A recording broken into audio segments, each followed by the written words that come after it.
আপনি ইন্টারনেটে এমন অনেক ছবি দেখতে পাবেন যেখানে মানুষ তাদের কাজ ও উপার্জনের স্ক্রিনশট প্রকাশ করে থাকে, বিভিন্ন কাজ সম্পর্কিত তাদের সফলতা শেয়ার করে। অন্যান্যদের মতো আপনার মনেও প্রশ্ন আসতে পারে যে তারা হয়তো এমন কিছু জানে যা আপনি জানেন না। এই পর্বে ইন্টারনেট ভিত্তিক কাজগুলো সম্পর্কে তেমনই কিছু তথ্য আপনি জানতে পারবেন যা পূর্বে আশা করি আপনাকে কেউ বলেনি।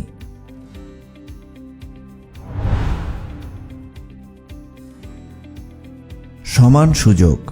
ইন্টারনেটের অন্যতম একটি দিক হচ্ছে এটি সবার জন্যই সমান সুযোগ এনে দিয়েছে। কার ব্যাকগ্রাউন্ড কি বা কোথায় থাকে, বয়স কত, অভিজ্ঞতা কেমন, এগুলো কোনো বাধা নয়। চাকুরি ও বাণিজ্যের ক্ষেত্রে দেখা যায় যাদের অনেক অর্থ, ক্ষমতা বা পরিচিতি রয়েছে তারাই সুফল ভোগ করে থাকে, আর অন্যান্যদের প্রতিভা ও যোগ্যতা থাকা সত্ত্বেও তারা তেমন সুযোগ পায় না। কিন্তু ইন্টারনেটে আপনি আপনার প্রতিভাকে ব্যবহার করে যে কোনো সময় আপনার পছন্দের কাজটি শুরু করতে পারেন। কারো অনুমতির জন্য অপেক্ষার প্রয়োজন নেই বা বাধা দেওয়ারও কেউ নেই।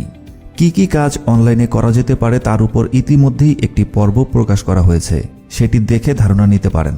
যেহেতু ইন্টারনেট সবার জন্যই উন্মুক্ত, তাই উন্নত দেশের একজন ব্যক্তি বা প্রতিষ্ঠান যেভাবে ইন্টারনেটকে ব্যবহার করে উপার্জন করছে, ঠিক তেমনি একইভাবে আপনিও এটিকে ব্যবহার করতে পারছেন। ইন্টারনেটে আপনার প্রতিভা ও দক্ষতার সমান মূল্যায়ন পাবেন, যা অফলাইনে অনেক ক্ষেত্রেই সম্ভব হয়ে ওঠে না। ইন্টারনেট ভিত্তিক কাজগুলো ৯টা ৫টার ধরাবাঁধা চাকুরি নয়। আপনি কোনো প্রতিষ্ঠানে কাজ করলে দিনের একটি নির্দিষ্ট ধরাবাঁধা সময় পর্যন্ত কাজ করেন, কিন্তু অনলাইন বাণিজ্য বা ফ্রিল্যান্সিং যেহেতু স্বাধীন পেশা, তাই কোন প্রতিষ্ঠানের সাথে কখন কাজ করবেন তা আপনার উপর নির্ভর করবে। অনেক ক্ষেত্রে একাধিক প্রতিষ্ঠানের সাথে একই সময় চুক্তি হতে পারে, তখন আপনাকে নির্দিষ্ট সময়ের বাইরেও অতিরিক্ত সময় কাজ করতে হতে পারে। ফ্রিল্যান্সিং কাজগুলোকে অনেকে চাকরি হিসাবে গণ্য করলেও মূলত এটি বাণিজ্যের মধ্যে পড়ে। এক একজন ফ্রিল্যান্সার মূলত এক একজন ব্যবসায়ী। তারা তাদের সেবাগুলো দ্বারা একাধিক প্রতিষ্ঠানকে সহযোগিতা করে থাকে। যত বেশি প্রতিষ্ঠানের কাজ করবেন ততই উপার্জন বৃদ্ধি পাবে। নিয়ন্ত্রণ আপনার কাছে থাকায় আপনি চাইলে কাজ কমিয়ে নিয়ে আপনার মতো ছুটিও কাটাতে পারেন। যেহেতু বেশি কাজে বেশি উপার্জনের সুযোগ রয়েছে, তাই বেশিরভাগ ফ্রিল্যান্সাররাই অতিরিক্ত সময় ধরে কাজ করতে দ্বিধা করে না। ইন্টারনেটের সুযোগগুলো মেয়েদের জন্য উপযুক্ত। আমাদের দেশের প্রেক্ষাপটে কর্মস্থলগুলো অনেক ক্ষেত্রে মেয়েদের জন্য উপযুক্ত নয়, তাই প্রতিভা ও যোগ্যতা থাকলেও পারিবারিক ও সামাজিক প্রতিবন্ধকতার কারণে মেয়েরা কাজ করতে পারে না। কিন্তু ইন্টারনেট ভিত্তিক কাজগুলোর ক্ষেত্রে বিষয়টি একদম ভিন্ন। মেয়েরা তাদের প্রতিভাকে কাজে লাগিয়ে অনলাইনে কাজ করতে পারে। যেহেতু সরাসরি প্রতিষ্ঠানে যাওয়ার প্রয়োজন নেই, তাই বাইরে যাতায়াত না করেও বাড়িতে থেকেই তারা কাজ করে স্বাবলম্বী হতে পারে, যা পরিবারের উন্নয়নে অনেক সহায়ক ভূমিকা পালন করতে পারে। পণ্য সেবা বিক্রয় না করেও উপার্জন সম্ভব। ইন্টারনেটে উপার্জন করার অন্যতম প্রচলিত একটি মাধ্যম হল পণ্য বা সেবা অফার করা। পরিসংখ্যান সংস্থা ই-মার্কেটারের তথ্যমতে বিশ্বব্যাপী ২০১৯ সালে অনলাইনে প্রায় $৩.৫ ট্রিলিয়ন সমমূল্যের পণ্য সেবা বিক্রয় হয়েছে। আপনি ই-কমার্স বাণিজ্যের মাধ্যমে আপনার পণ্যগুলোকে বিক্রয় করার মাধ্যমে যেমন উপার্জন করতে পারেন, ঠিক তেমনি কোনো একটি বিষয়ে দক্ষতা অর্জন করে সেটি দ্বারা ফ্রিল্যান্সিং করেও উপার্জন করতে পারেন। কিন্তু অনলাইনের অনেকগুলো কাজের মধ্যে এগুলো উপার্জনের মাত্র ২টি উপায়। আপনি চাইলে পণ্য সেবা বিক্রয় না করেও কাজ করতে পারেন, যার মধ্যে গুগল অ্যাডসেন্স অন্যতম জনপ্রিয় একটি মাধ্যম। ইন্টারনেট ভিত্তিক প্রতিষ্ঠানগুলো প্রচারণায় অনেক অর্থ ব্যয় করে থাকে। ই-মার্কেটারের পরিসংখ্যান মতে বাণিজ্যিক প্রতিষ্ঠানগুলো ২০১৯ সালে ডিজিটাল বিজ্ঞাপন খাতে ব্যয় করেছে $৩৩৩ বিলিয়ন। তাই ই-কমার্স ও অন্যান্য খাতের মতো বিজ্ঞাপনেরও অনেক বড় একটি বাজার রয়েছে। গুগল এ বাজারে প্রথমে রয়েছে। যারা গুগল অ্যাডসেন্স নিয়ে কাজ করছে তারাই মূলত এই সেক্টরের সাথে সম্পৃক্ত। ওয়েবসাইটে আর্টিকেল বা ইউটিউবে ভিডিও কন্টেন্ট প্রকাশের মাধ্যমে আপনি এই সেক্টরে কাজ করতে পারেন। এই ক্ষেত্রে পণ্য সেবা বিক্রয় না করেও আপনি উপার্জন করতে পারবেন। যত ভালো কন্টেন্ট আপনি প্রকাশ করবেন, মানুষ ততই আপনার কন্টেন্টের সাথে যুক্ত থাকবে। সেই কন্টেন্টে বিজ্ঞাপন প্রদর্শন করে বিজ্ঞাপনদাতাদের থেকে আয় করতে পারবেন। যারা পণ্য সেবা বিক্রয় করতে অনিচ্ছুক তাদের জন্য এটি দারুণ একটি পদ্ধতি হতে পারে। নির্দিষ্ট আয়ের কোনো গ্যারান্টি নেই। কোনো প্রতিষ্ঠানে চাকুরি করলে মাসে আপনার নির্দিষ্ট একটি উপার্জন নিশ্চিত, কিন্তু ইন্টারনেটের কাজের ক্ষেত্রে বিষয়টি একটু ভিন্ন। এখানে নির্দিষ্ট পরিমাণ অর্থ উপার্জনের কোনো গ্যারান্টি নেই। বলতে পারেন এটি অনলাইন কাজগুলোর নেতিবাচক একটি দিক। কখনো আপনার উপার্জন হবে কয়েক গুণ, আবার কখনো কম। বিষয়টি নির্ভর করে কী পরিমাণ ক্লায়েন্ট বা প্রতিষ্ঠানকে আপনি সেবা দিতে পারছেন তার উপর। যদি মন্দ পণ্য বা সেবা প্রদান করেন তাহলে আপনি বিশ্বাস হারাবেন ও আর্থিকভাবে অনিশ্চয়তার মধ্যে থাকতে হবে।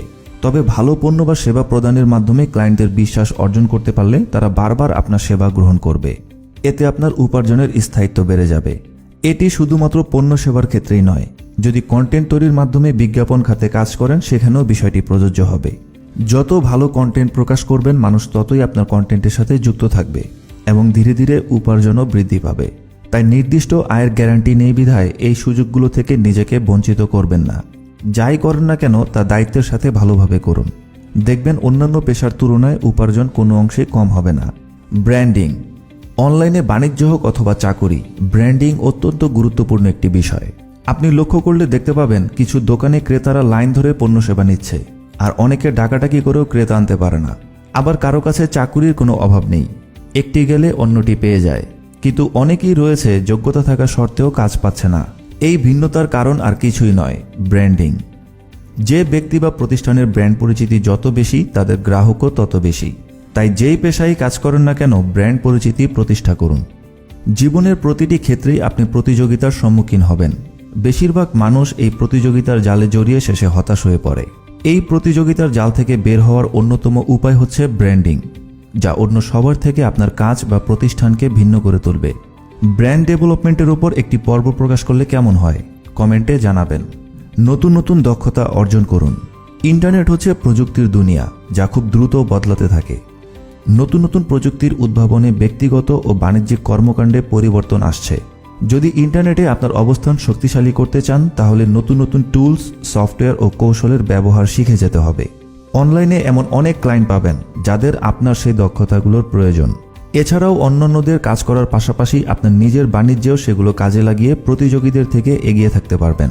তাই ইন্টারনেটে নিজের অবস্থান ধরে রাখতে নতুন নতুন দক্ষতা অর্জন করার বিকল্প নেই। এক্সপার্টদের সাহায্য নিন। অঙ্ক ইংরেজিতে দুর্বল হলে আপনি কি করেন? সেই বিষয়ক শিক্ষক বা এক্সপার্ট নিয়োগ দেন, যেন তাদের সহযোগিতায় সেই বিষয়ক সমস্যাগুলোর সমাধান করতে পারেন। বাণিজ্যের ক্ষেত্রেও বিষয়টি প্রযোজ্য।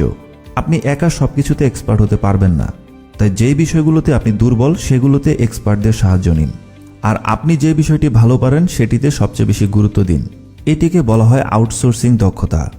ধরুন কী ধরনের পণ্য সেবা অফার করতে হবে বা কিভাবে পণ্য উৎপাদন করতে হবে তা আপনি ভালো পারেন, কিন্তু লাইসেন্স কিভাবে নিতে হবে, তার জন্য কি কি কাগজপত্র লাগবে, ডিজিটালি পণ্যগুলো কিভাবে প্রচার করতে হবে বা আপনার ব্র্যান্ডের জন্য অ্যাপস, ওয়েবসাইট কিভাবে তৈরি করতে হবে তা আপনি জানেন না।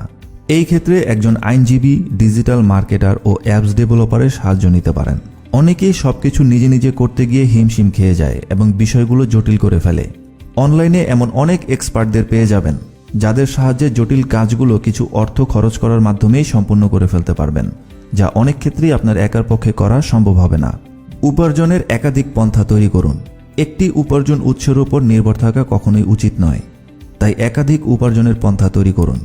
ইন্টারনেট একটি ডাইনামিক প্রযুক্তি, যার সাহায্যে একাধিক উপার্জনের পন্থা তৈরি করা সম্ভব। আপনার যে বিষয়ে অভিজ্ঞতা রয়েছে সেটি দ্বারা ফ্রিল্যান্সিং করার পাশাপাশি ইউটিউবেও সেই বিষয়ক ভিডিও আপলোড করতে পারেন। ওয়েবসাইটে আর্টিকেল প্রকাশ করতে পারেন। আপনার পণ্যগুলো ওয়েবসাইটের মাধ্যমে বিক্রয় করতে পারেন এবং এমন আরও অনেক উপায় রয়েছে। কোনো একটি বিষয়ে আপনি অভিজ্ঞ হলে সেটিকে নানাভাবে ইন্টারনেটের সাহায্যে কাজে লাগাতে পারেন। শৃঙ্খলা ও অনুপ্রেরণা। অনলাইনে স্বাধীনভাবে কাজ করলে সময় নিয়ন্ত্রণ আপনার হাতে থাকবে। যদি সঠিকভাবে সময়কে ব্যবহার করতে না পারেন তাহলে তা অযথাই নষ্ট হয়ে যেতে পারে। তাই একটি নির্দিষ্ট সময় নির্ধারণ করে সেই রুটিন মোতাবেক কাজ করুন। একা একা কাজ করতে গিয়ে অনেক সময় একাকী অনুভব হতে পারে, অনেক সময় হতাশাও চলে আসতে পারে। তাই অন্যান্যদের থেকে অনুপ্রেরণা নিন। অবসর সময় দেশি বিদেশি আপনার কাজ সম্পর্কিত ওয়েবসাইটগুলো পড়ুন। এতে অন্যরা কিভাবে কাজ করছে ও কী ধরনের সফলতা পাচ্ছে তা সম্পর্কে জানতে পারবেন, যা আপনাকে অনুপ্রাণিত করবে ও এগিয়ে যেতে অনেক সাহায্য করবে। এই পর্বে এতটুকুই। আশা করছি নতুন কিছু জানতে পেরেছেন। পরবর্তী পর্বগুলো দেখার আমন্ত্রণ জানাচ্ছি। সাবস্ক্রাইব করে সাথেই থাকুন।